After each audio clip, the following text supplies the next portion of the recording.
Okay, so let's start. Hello, Professor. Today I want to introduce the LGFV debit problem of China. The first part is the introduction. LGFV is the local government financing platform, which is a financing method used by the local government in China. It is typically issued through a local financing platform and used for investing in infrastructure, public utilities, real estate projects, and other purposes. In recent years, the debit of LGFA bonds has grown rapidly, becoming a snowballing issue. Some local government urban investment companies have even faced a repayment crisis, such as Kunming Urban Investment Bonds and the Zunyi Urban Investment Bonds. The debt crisis is a consequence of local governments heavily borrowing to achieve rapid development, and now it has reached the repayment stage. This part is the development history. I divide the history into four parts, and the first is the initial stage. In 1994, the budget law of the People's Republic of China was deliberated and passed. This law clearly regulated that local governments, unless otherwise specified by the State Council and laws, were not allowed to issue additional local government bonds without listing a deficit. In the same year, the tax sharing system reform was introduced. On the hand, the tax sharing system reform strengthened the financial resources of central government, while on the other hand, it weakened the financial resources of local government. However, local governments still had to bear a significant amount of public expenditure. After the implementation of the tax sharing system, the relationship between the central and local government showed a trade of 财权逐渐上移，事权逐渐下移. After the rules regarding the local physical debit was prohibited by budget laws, implicit debit has become the underwritten rule. This has led many local government leaders to develop a distorted perception of debit 借债不怕还钱，自己借了别人还的观念. Since China's performance evaluation system is driven by GDP, many officials believe that borrowing a large amount of money can enhance their achievements. Furthermore, during their tenure, they do not have to worry about repayment, enabling them to gain accomplishments without the burden of financial pressure.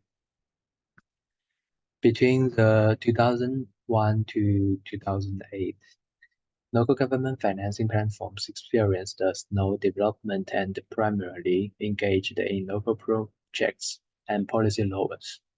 Their functions remained similar to the previous stage, mainly relying on the bank credit system.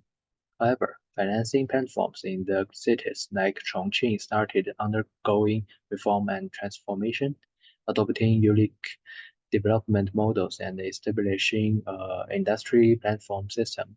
This stage focusing more on transition, integration, and transformation. The turning point came in 2008 with the global financial crisis. In the second half of the 2008, the international financial crisis impacted China's foreign trade, leading to a significant decline in exports and negative growth rates. To counteract the negative effects of the global financial crisis and economic downturn, the State Council introduced the 4 trillion investment plan to stimulate domestic demand. According to the statistical data, the policy introduced 2.8 trillion yuan in matching funds from local governments. In the face of funding gaps at the local government level, international policy support, and economic downward pressure, local government financing platforms experienced a surge in development trades. However, after 2010, the four training policy led to a series of negative effects, promoting the government to adjust its policies. At the same time, domestic interest rate marketization reforms were gradually being implemented, leading to a significant flow of the funds into a so-called shadow banking sector. Entrusted loans and small-scale leading companies are examples of shadow banking, and these sources became important funding channels for financing platforms during this stage. After the introduction of the Liu Budget Law and State Council Document Number 43 in 2014, the local government financing entered a period of regulation and adjustment. Although the national government began to regulate local debt, in fact, due to the inconsistent statistical standard, this portion of debt was not included in the audit scope of government debt, leading to the growth of implicit local debt. And in this part, I would like to analyze the debt repayment capacity of local government myself. Therefore, I plan to use three indicators to assess the debt repayment ability of Chinese local governments. The data I have selected is sourced from Guizhou and Jiangsu province. Here, I will briefly examine the data comparison between the two provinces. From the table, we can observe that both Jiangsu province and Guizhou province have a significant statistical relationship between their debt and these three indicators. Based on this data, we can find that local government like Guizhou province should reduce their reliance on land finance and diversify debt management.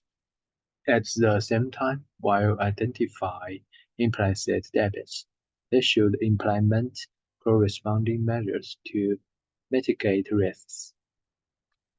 And in the last section, I would like to discuss the current situation of the future prospects of local government debt. In 2022, Kunming City's revenue from the transfer of state-owned land use rights reached 12.36 billion yuan, a decrease of 70.4% compared to 2021. This decline is even more significant when compared to the 91.5 billion yuan in 2019. Meanwhile, during a similar time frame, another incident occurred involving Zunyi Daoqiao, a subsidiary of Zunyi City Investment Company. In December 2022, the largest city investment company in Guizhou Province, Zunyi Daoqiao, announced a 50.5 billion yuan bank loan extension for 20 years, with only interest payments in the first 10 years and principal repayments scheduled in the latter 10 years. Zunyi City Investment Company is just one example of numerous city investment debts in China. Although the growth rate of their debts has decreased, the overall scale continues to expand. By 2023, local infrastructure debt in China may have reached 65 trillion yuan, equivalent to the debit size of 13 Evergrande companies. In 2023, Guizhou Province issued the statement through its subsidiary institutions, stating that resolving the debt problem in the province had become extremely difficult, and they were no longer able to independently repay the debt and required financing support from the central government. In 2022, Guizhou Province GDP was 2.0164 trillion yuan, while its debt stood at 1.247 trillion yuan, resulting in a debt ratio of the 61.89%, ranking second highest in the country. Therefore, they had to seek public assistance. In fact, local government financing originates from two fundamental contradictions. One is a structural contradiction between the rapidly growing investment demand of the local governments and the relatively insufficient supply of physical funds. The other is a contradiction between the abundant credit resources of local governments and the relatively narrow financing channels available to them. To address these contradictions, I believe the following measures can be taken to prevent debt risks. The first is align physical power and administrative authority at the local government level. Relax local government's physical power appropriately, allowing them to have corresponding financial autonomy while undertaking local public affairs.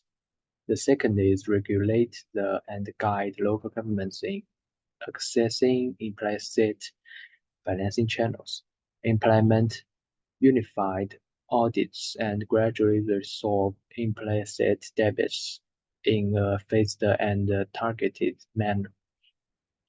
And the last is expand financing channels and increases sources of revenue. During future and transactions, it may be worth considering short-term, high-return investment projects to diversify financing channels and overcome current bottlenecks. It is worth mentioning that many local government financing platforms have issued overseas bonds to explore on alternative financing options. This approach also contributes to the internationalization of the RMB. And that's all of my presentation. Thank you for your listening.